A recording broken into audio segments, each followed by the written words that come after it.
Well, good morning, good evening, good night. I'm Ryan. This is 780 Speed and Custom. Appreciate you guys stopping by the channel today. On today's episode of Building This Old Biscayne, I'm going to show you how I change out axle bearings. Stick around.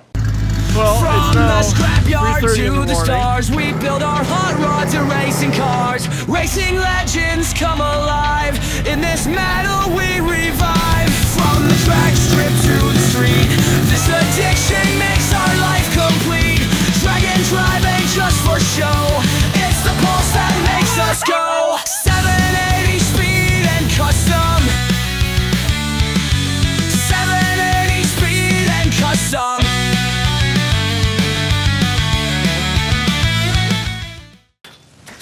Okay, so this is the style of bearing in question.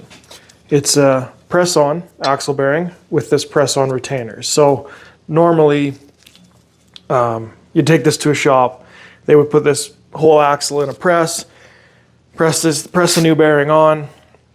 Well, I don't have a big press. I've just got a small garage full of hand tools. So I'll show you how I change these, and it actually works pretty good. You gotta be careful, but it works pretty good. So all a guy really needs is a cutoff wheel. You should have a guard on yours. I don't have one of mine. Don't judge me. Hammer, some chisels, and a pry bar. So, not much to it. Basically, all I'm going to do is very carefully cut through the bearing. You want to get as close to the axle as you can without actually touching the axle, obviously, with your cutoff wheel. That way, I can stick a chisel in there, crack it open, and that will relieve all the pressure, and I can just slide the old bearing and retainer off. And then what we'll do is we'll hot drop the new bearing on. So by that I mean you heat up the whole bearing so it'll slightly expand, and we'll use my wife's oven for that. Actually, I bought this for 60 bucks. These things work awesome, little toaster oven. You get a nice even heat on the bearing then. And once we get it up to temperature, we'll literally just set it over top of the axle and it'll drop and slide all the way down to where it needs to be. No press involved. So we'll get to it. Okay, so got this set up in the vise. Obviously, like I said, I just want to make a cut across the bearing. I'm going to flip it around, cut the other side so I can just take the outer half of the bearing off, all the balls, everything out. And that'll just be left with the inner parts that are pressed onto the shaft itself. And then I'm going to very carefully make a cut through those, not all the way, but just about, so that I can crack it with a chisel and then they'll slide right off. So we'll get to it.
So obviously that gets rid of the outer part of the bearing. Now we can see quite clearly the retaining ring and the inner part of the bearing. So this is where you've got to be very, very careful. I want to cut through this without actually nicking the shaft.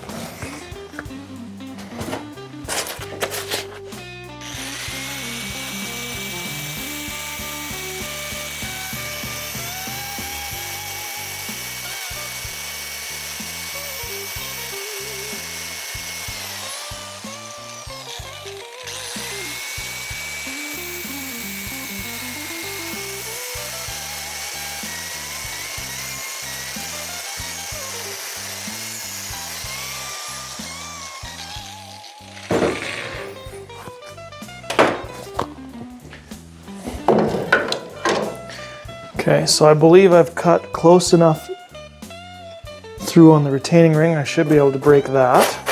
So I'll just try and snap it with a chisel here.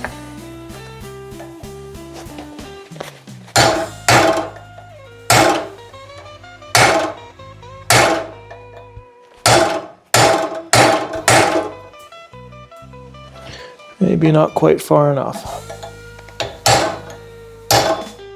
But that's okay.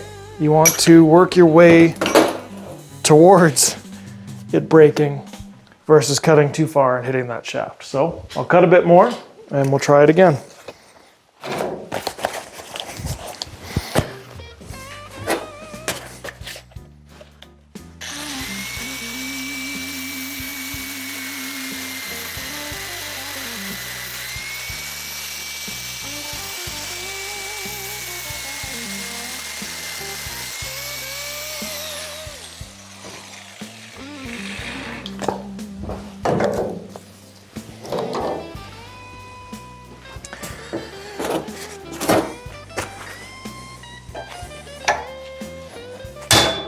There.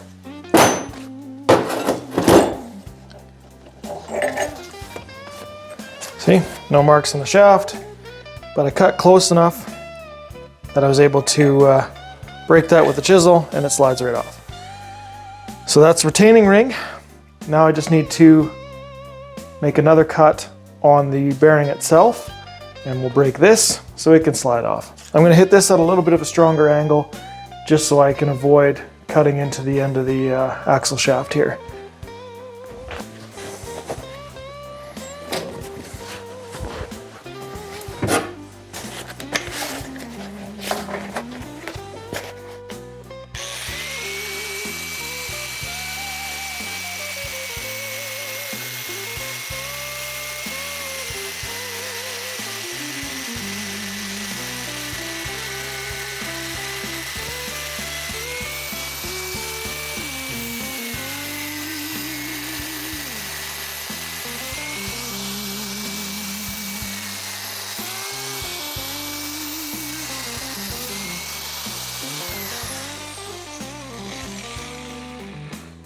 I don't think that'll be enough, but I'm going to try it anyway.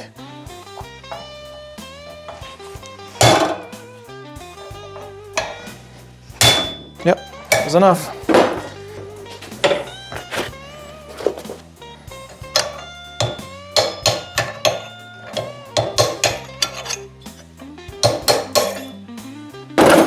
Just like that.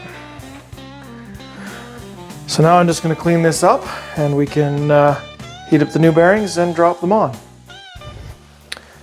Okay, so I've got the first bearing heating up in the oven. Now I've read online that the maximum temperature you want to heat these bearings to is 250 Fahrenheit. Obviously I have removed the O-rings because I don't want to wreck those. So take those off before heating it. Obviously not much I can do with the seal, but that'll be just fine. I just don't want to wreck those O-rings. It's much softer rubber. So I'll heat these up one at a time. Obviously you're going to want to wear gloves, welding gloves, oven mitts, something that's going to be able to handle temperature because they're going to be quite hot coming out of there. And you have a very limited time to actually drop them onto the shaft. Now, you may have to tap them down a little bit with a hammer if they're a little bit sticky. You can pre-grease the shaft. I have cleaned these up already, but basically you'll know they're on when the bearing is flush with the base of this lip here. It's going to sit all the way down. So if you've got an air gap there, it's not all the way on, and you've either got to tap it down or try again. So this first one's just getting up to temperature. Once it's hot enough, I'll try and drop it on, and then we'll go ahead and start heating the second bearing. I did clean this first shaft up with a little bit of emery cloth, and I put some assembly lube on it just to help the process. Now, I do believe that bearing is up to temperature, so I will go ahead and try and drop it on. I may have to lightly tap it with a hammer, but hopefully all goes well. Fingers crossed.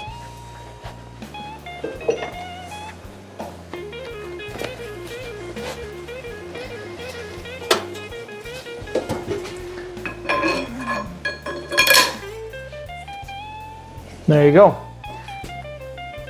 There's no air gap. That slid all the way down. I'm just going to lightly tap it anyway. But that is exactly what we wanted to have happen.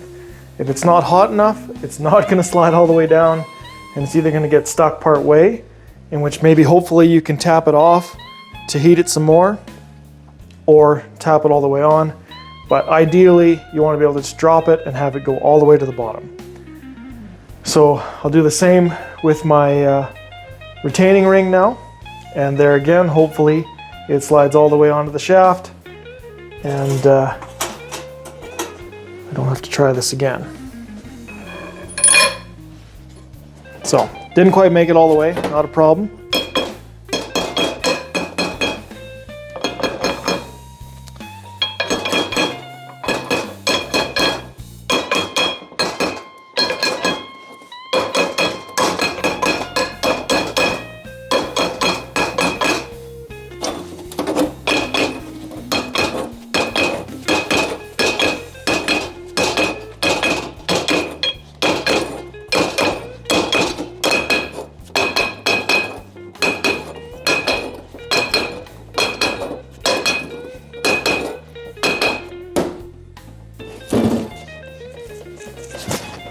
There. So, as you can see, the retaining ring wasn't quite hot enough, so it fell part way, got stuck. Able to lightly tap it evenly around. You do want to work quickly because it does cool off quickly, but there's no air gap there now. I know this retaining ring's on all the way. I'll just let this cool. We can install our O-rings back onto the bearing, and then this axle is ready to go back into the car. So, just need to repeat that process for the other axle, and we're good to go. Well, that's got the new bearings installed on my axle shafts. I have to let this one cool a little bit before I put the O-rings, but I've got the O-rings installed on the first one we did. I had to tap the retaining ring on the second axle as well. That might be just the nature of the beast on these ones, but irregardless, everything's seated properly, installed, good to go. So that's how you remove and replace axle bearings on a conventional differential. Now all I've got to do is finish cleaning out that differential housing, clean up this third member and the axles a little bit better, put some new oil in it, and we'll obviously have everything reassembled. That'll complete our differential. Once I get my drive shaft shortened, the drive chain will be complete, essentially, on my 1964 Biscayne. So, get to it, get this differential back together, and we'll move on to bigger and better things. As with any automotive work, things tend to go back together the exact opposite order you took them apart. So I've cleaned the diff up, obviously have a new gasket sitting in there. So now I've got to try and lift the third member up in here and get a nut on it without dropping it on myself or the floor or anything else under here, which is going to be easier said than done for sure, but shouldn't be too bad. Not light, but not crazy heavy.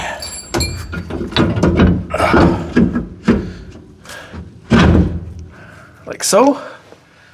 Just get a nut on there for safety. Maybe two.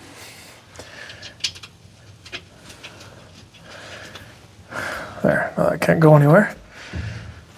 So yeah, put all the nuts in. I'll torque that all down, and then I can just slide the axles in from either end.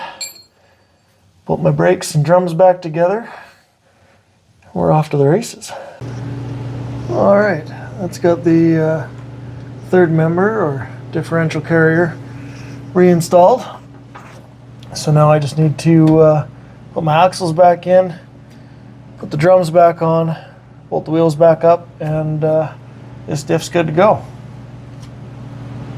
Now that the carrier's in place, I can slide my axles in. I'm just going to put a little bit of assembly lube in the side of this diff, just so that the O-rings don't get cut or marred up when I'm putting the bearing in.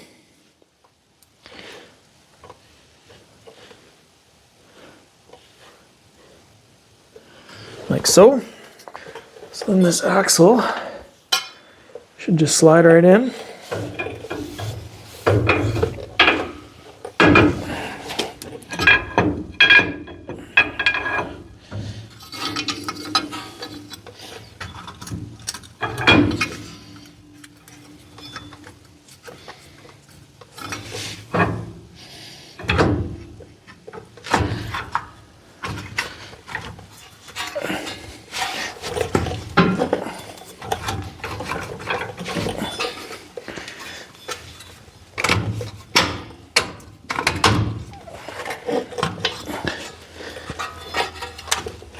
Just like so.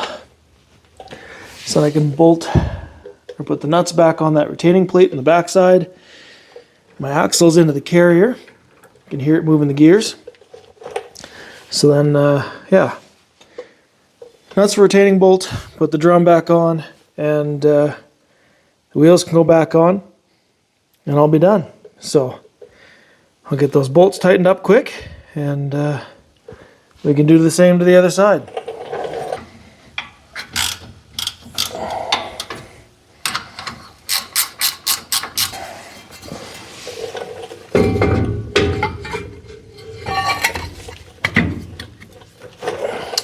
Well, and there you have it. So, got the carrier installed, the axles put together, new bearings.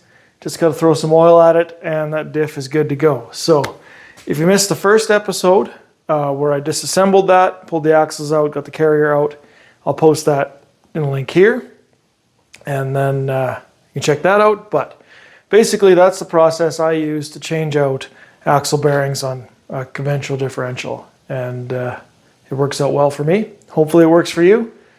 Hope you enjoyed the video. I'm Ryan, this is 780 Speed and Custom, tuning out. 780 Speed and Custom. Thanks for watching. 780 Speed and Custom. Don't forget.